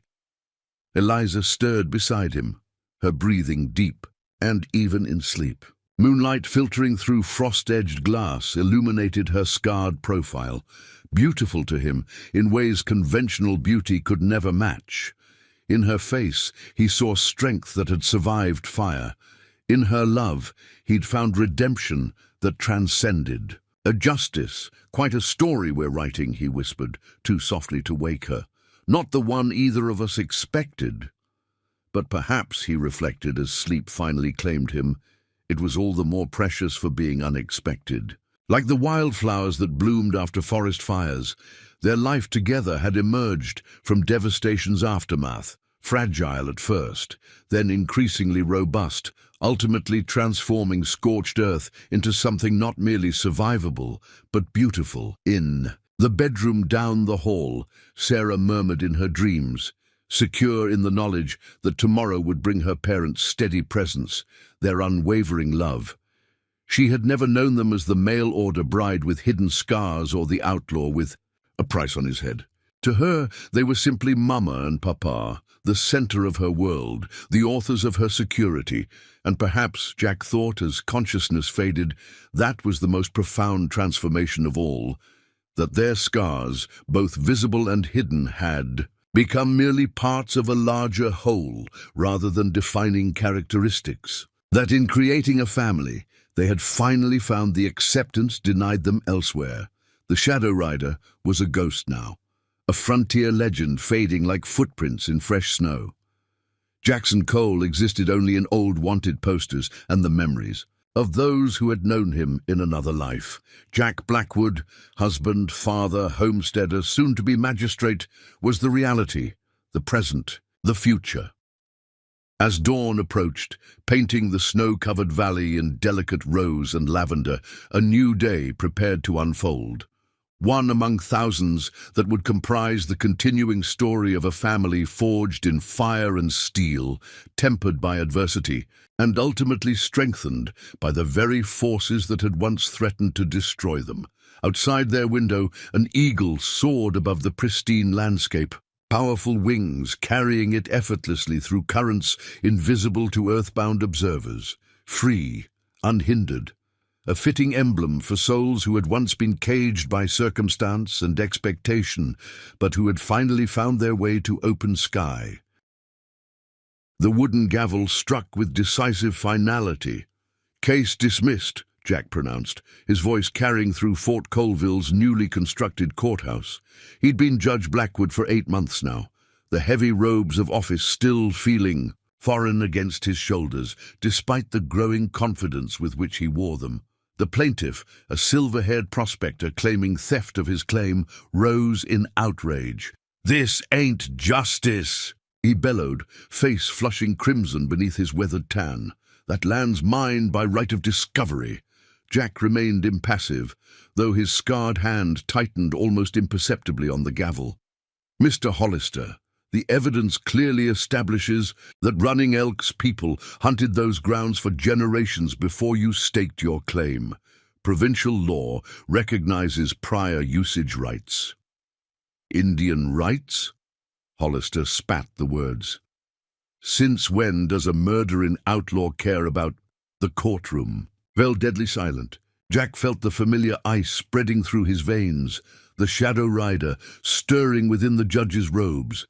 He forced himself to breathe evenly, aware of every eye upon him. "This court is adjourned," he said, his quiet voice somehow more imposing than Hollister's shouts. "Mr. Hollister, you will refrain from further outbursts or face contempt charges."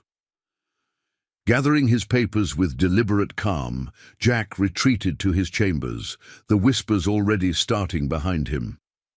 It wasn't the first time someone had hurled accusations based on rumors, but never so openly in his own courtroom. He removed the judicial robes, hanging them carefully on their designated hook. Through the window, he could see Fort Colville's main street bustling with afternoon activity. The frontier town had grown considerably in the past year, the railroad's arrival bringing commerce and settlers in unprecedented numbers. A knock interrupted his thoughts. "Enter," he called, expecting his clerk with the afternoon docket. Instead, Commissioner Harrington stepped through the door, his expression grave. "Quite a scene in there, Blackwood. Hollister's case wasn't strong. He's simply unhappy with the ruling." "It's not the ruling I'm concerned about." Harrington closed the door behind him. "It's the accusation. Not the first time such rumors have circulated." Jack met the commissioner's gaze steadily. "You knew my history when you appointed me?" "I did. Judge Hawkins did. The governor was informed of pertinent details." Harrington removed his hat, turning it absently in his hands. "But the general public wasn't. Perhaps that was an oversight." Cold apprehension settled in Jack's stomach. "What are you suggesting?" "Nothing yet." Harrington sighed, suddenly looking older. "But a telegram arrived from Montana this morning. U.S. Marshal named Hollister, relation to your prospector, I'd wager, making inquiries about a judge matching your description." Jack absorbed this with outward calm, though his mind raced through implications and contingencies. "I see." "The pardon covered Montana territory," Harrington reminded him. "You're legally protected there, but Wyoming and Colorado never formally closed their books on the Shadow Rider." "What does this mean for my position?" Jack asked directly, never one to avoid unpleasant realities. "For now, nothing. I've responded that all our judges are properly credentialed Canadian citizens."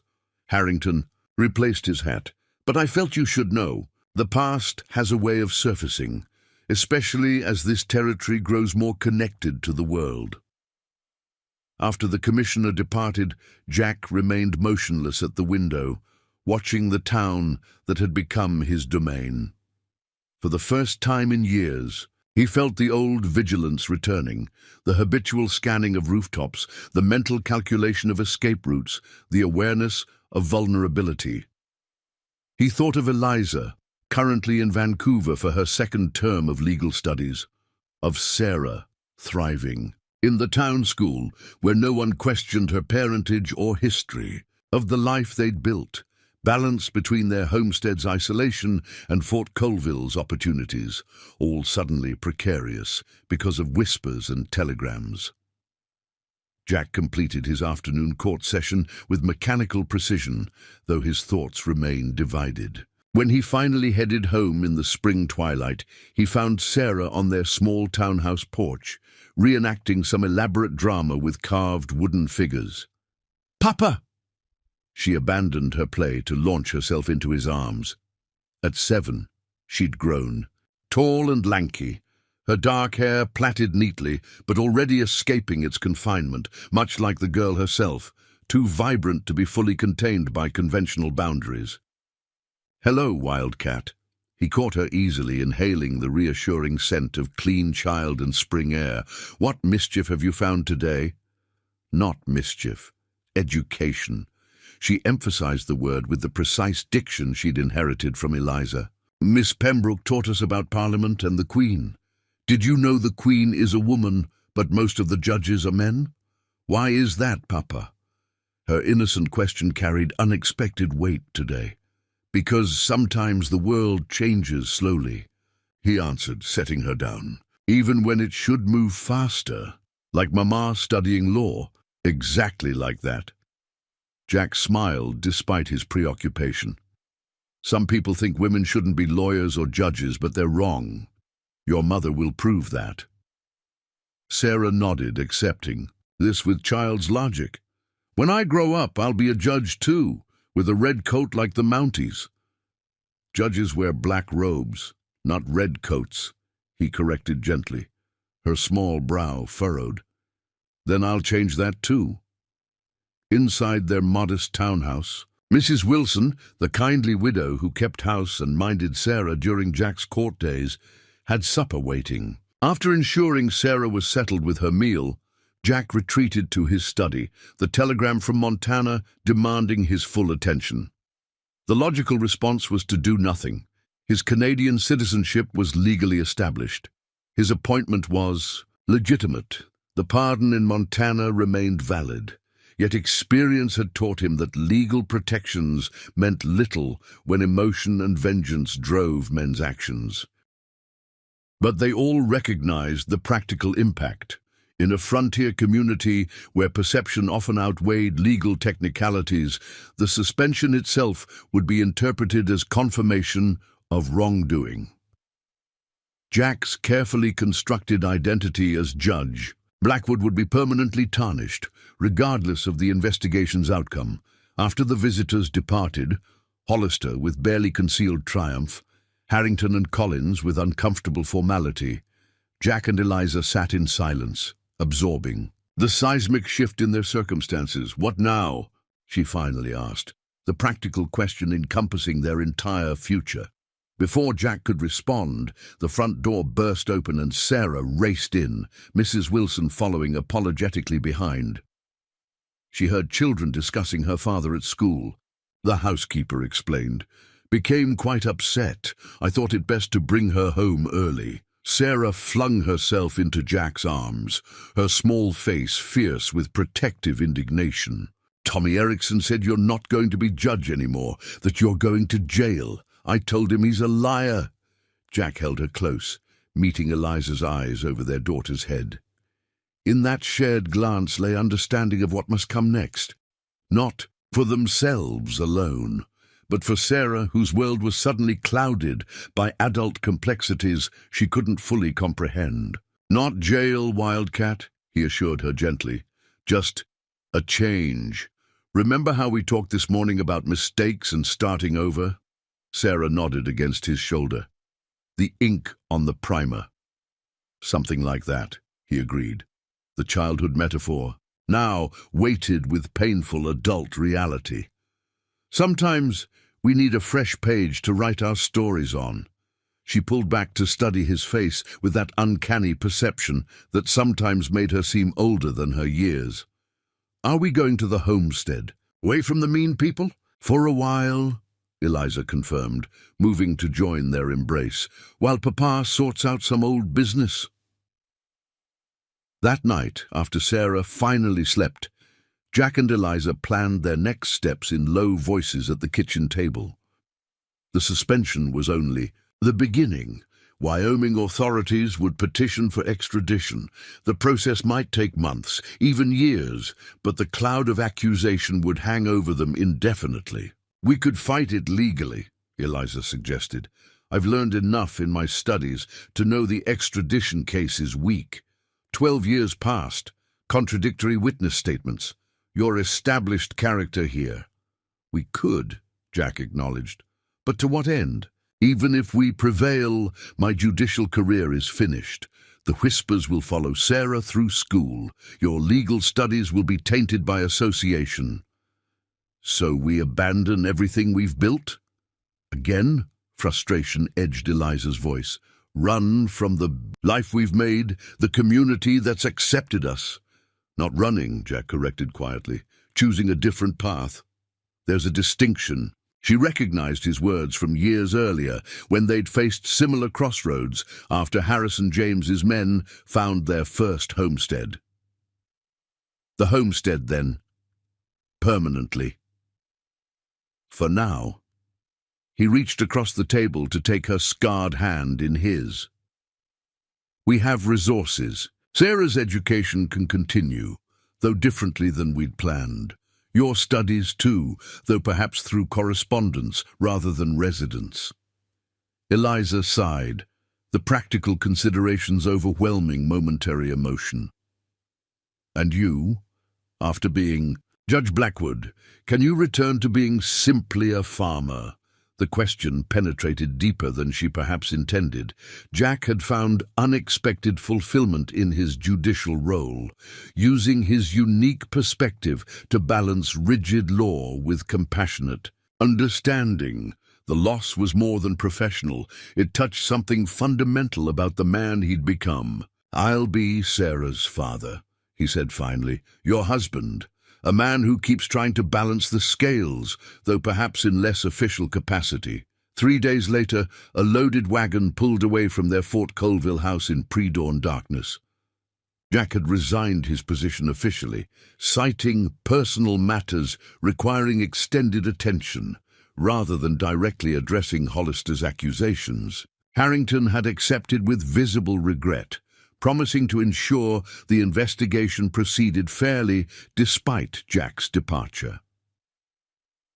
The territorial court's loss, the commissioner had said at their final meeting, is not necessarily justice's loss. There are many ways to serve what's right.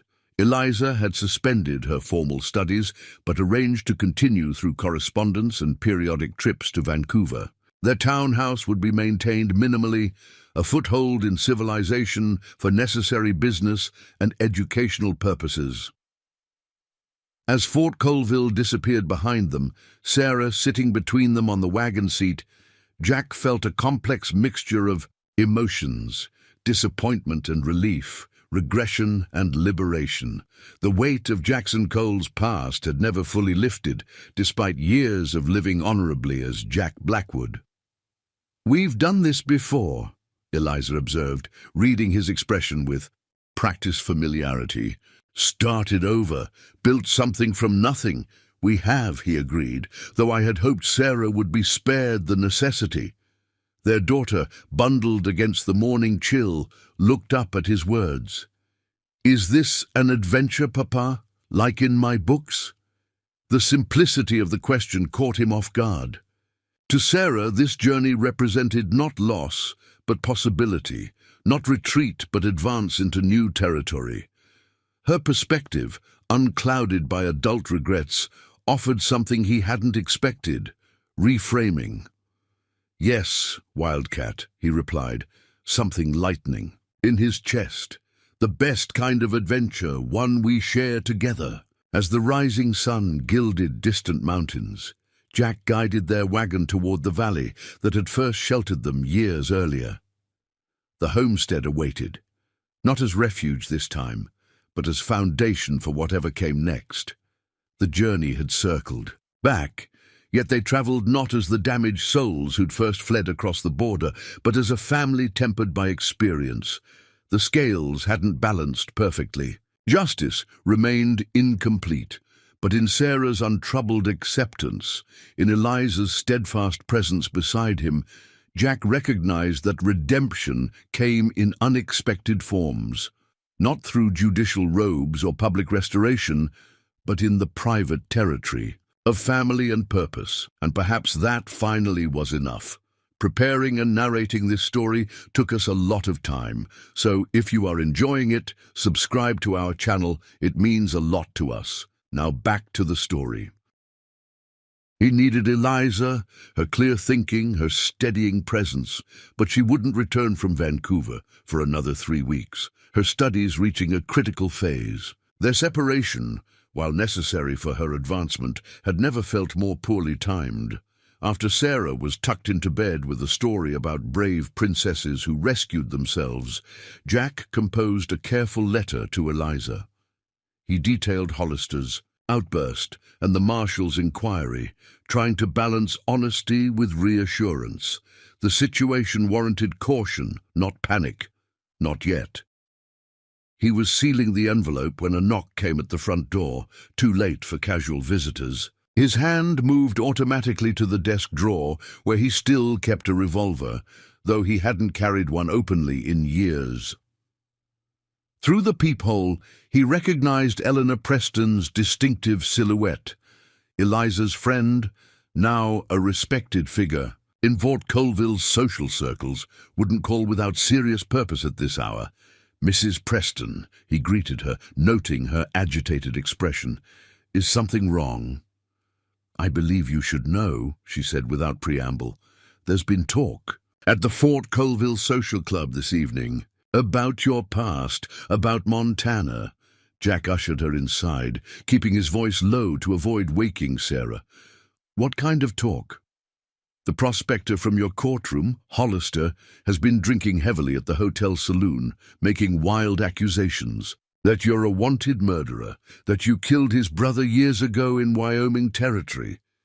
Eleanor's direct gaze held no judgment, only concern. "Normally I'd dismiss such ravings, but he claims to have proof arriving on tomorrow's train." The news landed like a physical blow. Jack had indeed killed a man named Hollister in Wyoming, one of Harrison James's hired guns who'd tracked him. After Deadwood, self-defense, as with all his killings, but Wyoming authorities would have only the dead man's companion's testimony. "I see," Jack said finally. "Thank you for telling me. Is there truth to his claims?" Eleanor asked bluntly. Jack considered evasion, then abandoned it. Eleanor Preston had been a loyal friend to Eliza, and by extension, to him. "Some. Not as he presents it. I defended myself against men trying to kill me many years ago." Eleanor nodded, accepting this without visible judgment. "I thought as much. Your character, as I've observed it, doesn't align with a cold-blooded killer." She rose to leave. "I should warn you, Commissioner Harrington was present for some of Hollister's accusations. He seemed troubled." After she departed, Jack sat in darkness, options unspooling before him like diverging trails. He could face the accusations openly, relying on his established reputation and the Montana pardon. He could resign his position to spare the territorial court's embarrassment, retreating to their homestead. Or he could run, take Sarah and disappear into Canada's vast northern territories until Eliza joined them. The Shadow Rider would have chosen the third option without hesitation. Judge Blackwood couldn't. Morning brought no clarity, only grim determination. Jack dressed in his most formal attire, the clothing armor against what might come. He placed the revolver in his coat pocket, not for use, but as reminder of what he'd once been and might need to be again if Sarah's safety became threatened. "You look serious today, Papa," his daughter observed at breakfast. "Missing nothing." "As usual. Important cases," he explained, forcing lightness into his tone. "Grown-up business." Sarah studied him with eyes too perceptive for her years. "Is it because of what Tommy Erickson said? About you being famous before?" Jack froze. "What did Tommy say?" "That his papa told him you used to have a different name, that you were in stories about outlaws." She buttered her bread with careful concentration. "I said he was making it up." The moment had arrived years earlier than Jack had anticipated. He and Eliza had always planned to tell Sarah the truth together when she was old enough to understand the complexities of redemption and second chances. "Tommy wasn't entirely wrong," Jack said carefully.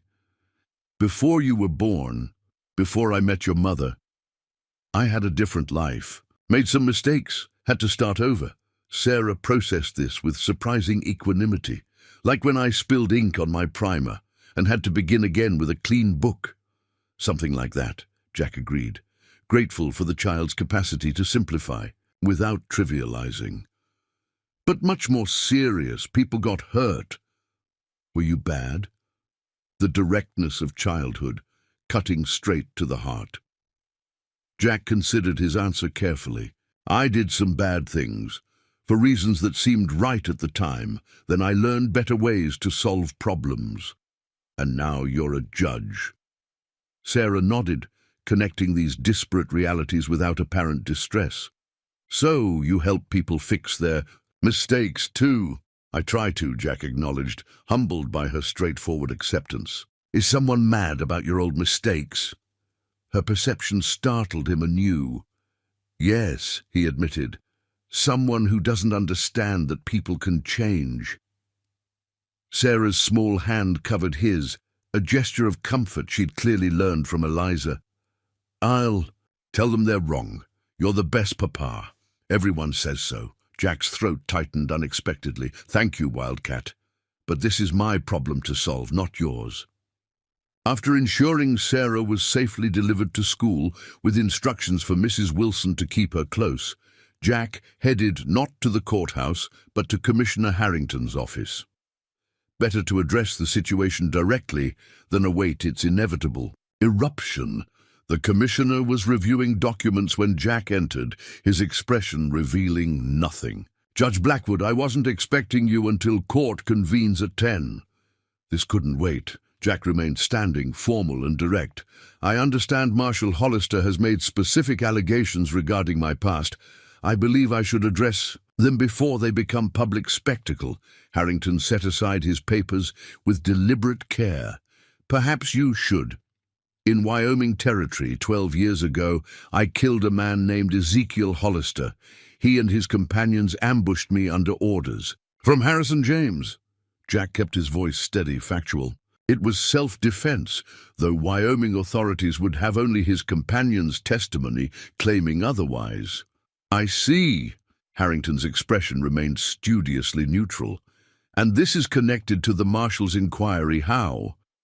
Ezekiel was Marshal Hollister's brother. Our prospector Samuel Hollister would be another relation, cousin perhaps, a family vendetta disguised as legal proceeding. Harrington absorbed this, fingers steepled before him. Why didn't you disclose this specific incident when appointed? The Wyoming warrant was never mentioned, because I wasn't aware it existed, Jack replied honestly. My conflicts were with Montana authorities primarily. Wyoming was merely territory I passed through, where a man died by your hand. Yes. The silence stretched between them, heavy with unspoken implications. Finally, Harrington sighed. I still believe in your capacity for this position. Blackwood, your judgments have been sound, your character beyond reproach since arriving in British Columbia. But, Jack prompted, hearing the qualification, but perception matters in judicial appointments. Public confidence in the courts cannot be compromised. Harrington rose, moving to the window overlooking the town square, where people gathered around the newly arrived train. Marshal Hollister is currently presenting his evidence to Mayor Collins. I've been invited to review it as territorial representative. You've already decided, Jack observed quietly, before hearing my full account.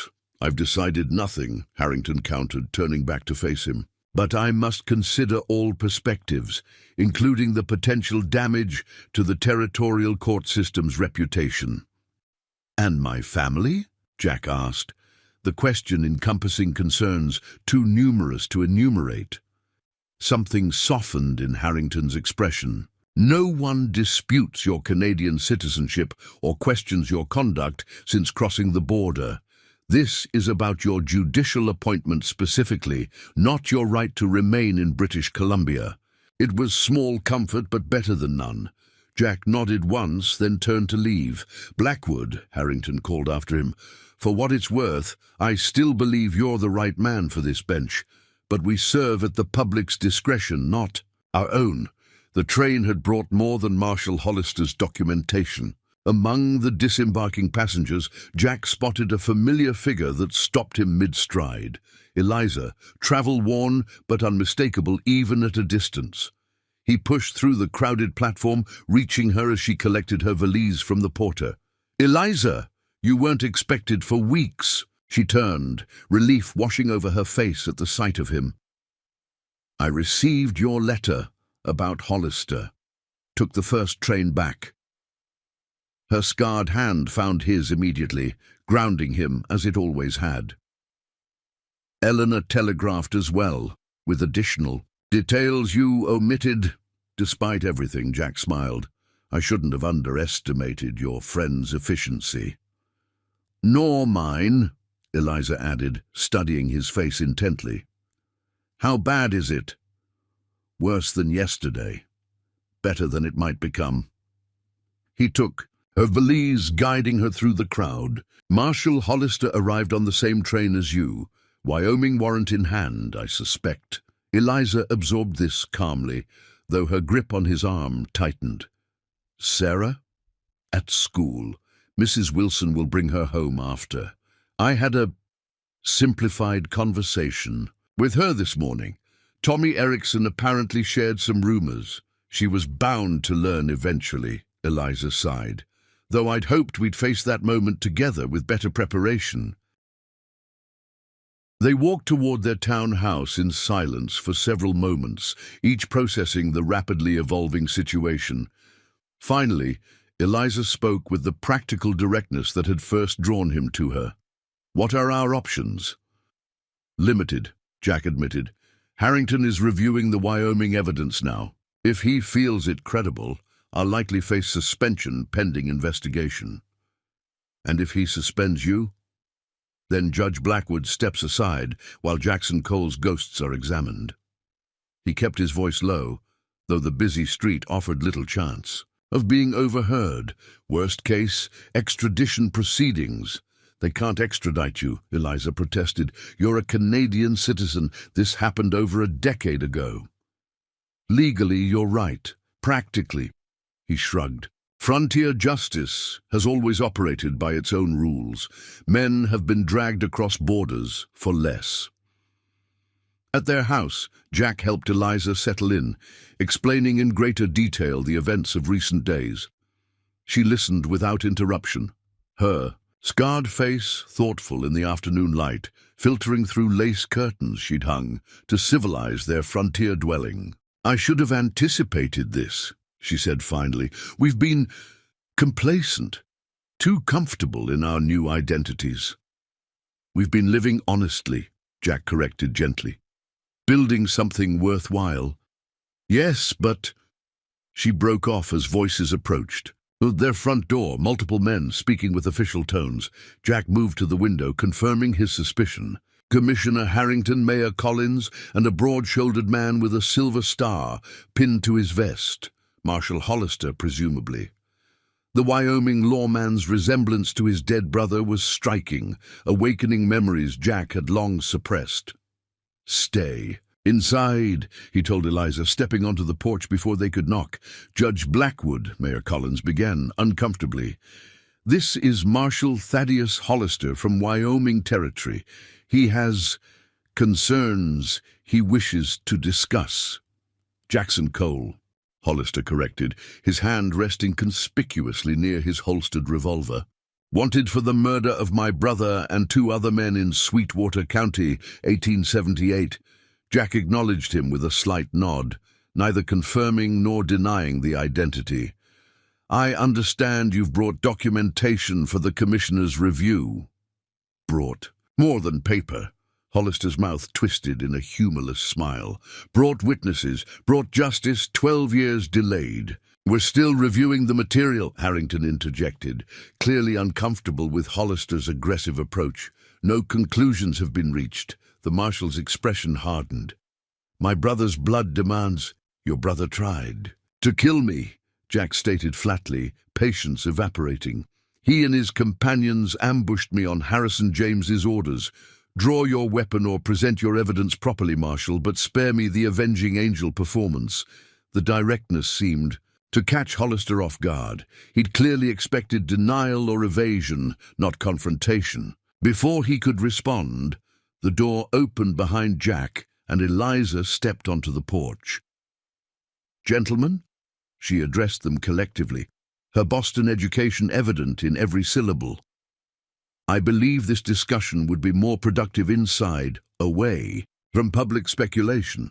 Her calm authority shifted the dynamic immediately. Even Hollister, momentarily disconcerted by her scarred appearance, responded to the innate dignity in her bearing. The uncomfortable assembly moved into the Blackwoods parlor, where Eliza served tea with the precise etiquette of her Boston upbringing, the ritual creating a thin veneer of civilization over the tension vibrating between the men. "Marshal Hollister has presented sworn statements," Commissioner Harrington explained, accepting a cup, "from witnesses claiming you killed Ezekiel Hollister and 2 companions in cold blood during a dispute over mining rights." "Interesting," Jack replied evenly, "considering I've never held mining interests in Wyoming or elsewhere." "The statements claim you ambushed them," Hollister added, ignoring the offered tea. "Shot them from hiding without warning or provocation. 3 armed men against 1 hidden assailant," Jack observed. "Yet somehow I managed to kill 3 experienced gunmen without sustaining injury myself. Remarkable marksmanship, wouldn't?" "You agree, Marshal?" Hollister flushed. "My brother was a good man." "Your brother was Harrison James's enforcer," Jack interrupted, patience exhausted. "He tracked me from Montana into Wyoming on James's orders after I testified against his rustling operation. The ambush was theirs, not mine." "You have proof of this?" Mayor Collins asked, clearly hoping for simple resolution. "Only my word," Jack acknowledged. "And the Montana pardon that came after James's conviction, partly based on my testimony about his criminal activities, including ordering men like Ezekiel Hollister to eliminate witnesses." Harrington cleared his throat. "The Montana pardon doesn't extend to Wyoming." "No," Jack agreed, "but it establishes the context Marshal Hollister conveniently omits. Harrison James was convicted of precisely the type of criminal conspiracy I'm describing." The conversation circled these points repeatedly, Hollister growing increasingly frustrated by Jack's composed rebuttals. Throughout, Eliza remained silent but attentive, her presence a steadying influence that allowed Jack to maintain his judicial demeanor despite the personal attack. Finally, Harrington raised a hand to interrupt another of Hollister's increasingly emotional accusations. "Marshal, these proceedings must follow proper channels. Your warrant will be reviewed by territorial authorities. Judge Blackwood is entitled to legal representation and due process." "He's a killer," Hollister insisted, "sitting in judgment of others while his own crimes go unpunished." "He's a respected jurist," Eliza spoke for the first time, her voice quiet but carrying, "who has dedicated recent years to ensuring fair treatment for all who enter his courtroom, including those who once might have been his enemies." Her words landed with particular impact on Mayor Collins, who had personally benefited from Jack's fair handling of a dispute involving the mayor's mining investments. He shifted uncomfortably, then addressed Harrington. "The territorial court must appear beyond reproach," he observed, "perhaps while this matter is investigated." "A temporary leave of absence," Harrington completed the thought, glancing at Jack apologetically, "to maintain public confidence while these allegations are addressed." Jack had anticipated this outcome from the moment Hollister arrived. Still, the reality stung. Years of dedicated service set aside because of decades-old actions taken in self-defense. "I understand," he said simply. "Effective immediately?" Harrington nodded, genuine regret in his expression. "I'll arrange for Judge Wilkins to cover your docket temporarily. You're suspending him on the word of a vengeful relation." Eliza's composure cracked slightly. "Without full investigation." "It's standard procedure when allegations concern a judge's character," Harrington explained gently. "The suspension implies no presumption of guilt."